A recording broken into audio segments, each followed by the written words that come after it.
All right, to take this further, we are now being joined by Professor Scott Lucas. He's joining us live from Birmingham. He is a professor of international politics at the Clinton Institute, University College, Dublin.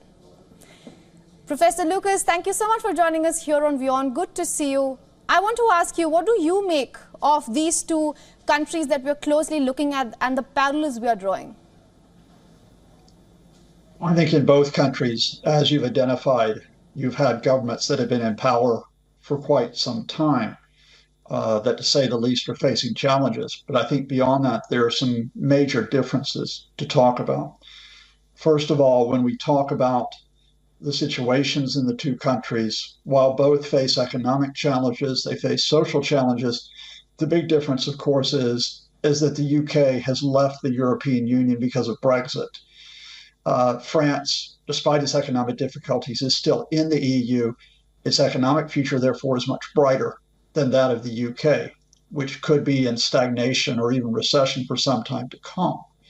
I think the bigger difference beyond that, though, is, and we need to be very clear about this, is that whereas in the UK you have an opposition from the centre, you have the Labour Party. North of the border, you have the Scottish National Party, which you could say is a centre-left party.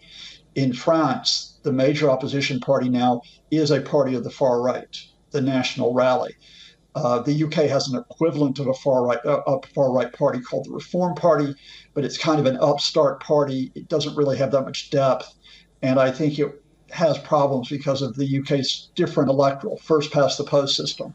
So I think the real question, the real difference between the UK and France is, do we see a far right party with all the problems that that poses in terms of dividing society, in terms of introducing hate speech in society? Do we see a far-right party finally winning the French presidency at the end of this month?